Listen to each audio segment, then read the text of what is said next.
What's it like being a Rothschild? Well, of course, I'm the wrong person to ask because I was born a Rothschild and I'm still a Rothschild, so I don't know what it's like to be anyone else. So, I think you become aware the name has a kind of pulling power, and the name sometimes gets a second take. And when I was younger, I found that very off-putting because I didn't feel that I lived up to this extraordinary reputation. I didn't live up to the magnificence. I didn't feel I was particularly good at anything. So I think it took me to get older and to establish my own career then to see it actually as quite an honour, really, to be part of this extraordinary tradition.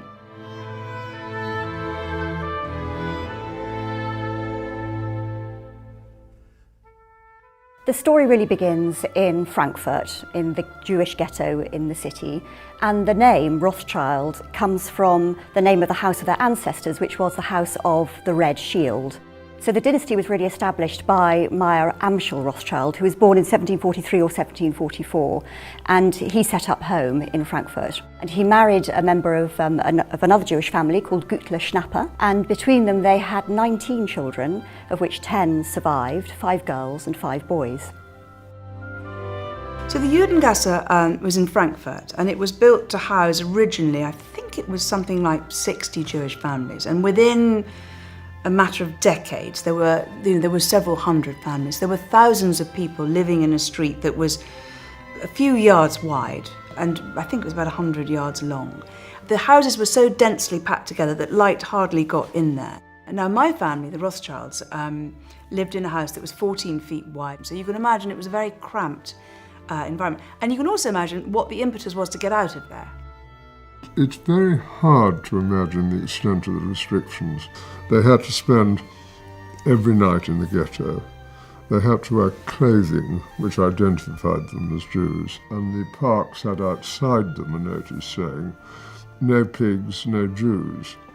So it was an incredibly restrictive society, and therefore astonishing that Meyer Amschel Rothschild was able to do what he did. Jews were allowed to deal in coins, and coins were a big thing at that time because you had so many small states in Germany and elsewhere that they were collected. And somehow Meyer Amschel Rothschild became friendly with the Prince of Hesse and succeeded in first selling him coins, and then he was formally appointed as the coin advisor to the Prince of Hesse. So that was the big breakthrough. The business really expanded when Meyer Amschel brought his 5 sons into the family firm. And he did that by keeping one of them, Amschel, in Frankfurt, and the other 4 brothers went out to establish branches of what became the Rothschild Bank in other European capitals. So Nathan went to London, James went to Paris, Salomon went to Vienna, and Karl went to Naples. They were an enormously close family. They, in effect, escaped from the ghetto to those 5 capitals in Europe. And it was really the first time that there'd been a family that worked within a European community. And they had family rules about how they conducted their business. They almost shared everything in the early days and worked together with a brilliant success. The really famous example of a Rothschild success is the way in which they managed to provide cash for Wellington so that he could fund his armies in the run-up to Waterloo. And that really established them as a kind of an international player in financial terms.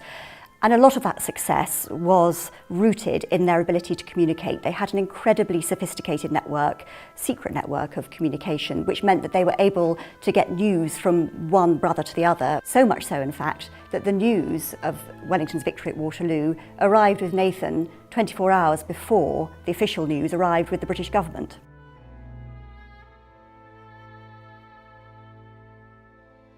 By the middle of the 19th century, the Rothschilds had become established members of British society. They were involved in finance and politics, and Nathan's son Lionel in 1847 was elected as MP for the City of London, but he wasn't, as a practising Jew, allowed to take his seat in Parliament for another 11 years until 1858, when an act was passed removing the bar to Jews taking the oath of allegiance.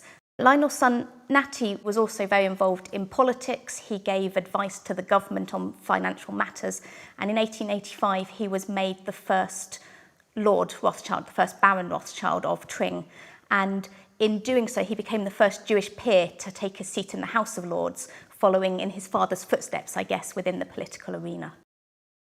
There's an assumption that most Rothschilds are bankers, because of course that's what we were known for, and of course that's how our fortune was made. But over the centuries we've diversified, and so my grandfather Victor and my great aunt Miriam were very, very distinguished scientists.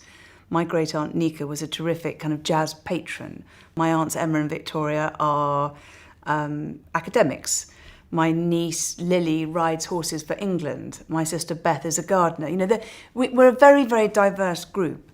Banking remains, if you like, the thing we're best known for, but it's not necessarily the thing we're most proud of. I think there's a very strong tradition of philanthropy amongst the Rothschild family, and that evidenced itself not only in support of local institutions, but in particular towards good Jewish causes.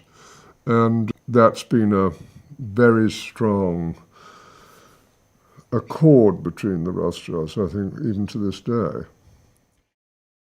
The family has had lots of different interests in all sorts of different fields. I think the famous ones are probably wine, and of course the ownership of the two great Bordeaux vineyards, Chateau Mouton Rothschild and Chateau Lafite Rothschild, which are still in family ownership, which were acquired in the 19th century. And then there's racing. A lot of members of the family were very keen on the turf and raced horses very successfully. There are quite a lot of classic winners. And of course the art collections, which are possibly the most famous aspect of all, and Waddesdon is a very good example of that, with extraordinary collections of 18th century furniture and paintings, very much in what's called the Rothschild style. The original founding father, N.M. Rothschild, said that Rothschild women could only be employed as archivists or bookkeepers. So that rather narrowed down a woman's role in the family. So they had to find other ways, and one of the ways that they managed was actually to be custodians of the collection, and custodians really of the family's honour, if you like. So if you take this house, Waddesdon Manor, and you think about its history, Ferdinand built it, and the collection was brought together from very different disparate parts of the family. But it was his sister Alice who actually made sure that the collection stayed together. And Alice was an extraordinary woman. She was the person who introduced the very exacting standards. So the collection had to be put to bed over the winter. You could only touch something if you were wearing gloves. And the gardeners lived in terror of her, because she would go down to the borders and tell you, that needs deadheading, or that's the wrong colour pink or something. And she added actually to the collection in her own way. Another great heroine here is Dolly, or Mrs. James de Rothschild, who I knew when I was a child. And they used to kind of call up, Mrs. James is coming. And she would arrive with a pug dog under her arm. And she would walk around the house, and there wasn't a detail that she didn't miss. And actually, it's those standards which those two women instilled in the house, which are still carried out on a day-to-day basis. And it's those standards, I think, which maintain the standard of excellence that we're so proud of here. There was the transition period from it being a private house to becoming part of the National Trust, with a very strong family influence, both in terms of works of art in the house and the property outside. When my late cousin, who left me responsibility for carrying on her work, carried out that transfer, that change, we opened the public and we had 12,000 visitors. Today we have 450,000. We've also added significantly to the collection here. We've made acquisitions which complement it, like, for example, the painting by Chardin. We do exhibitions which are both thoughtful and academic, and at the same time which have a popular appeal. There's a deep involvement here from our family, both from my daughter Hannah and from myself and from other members.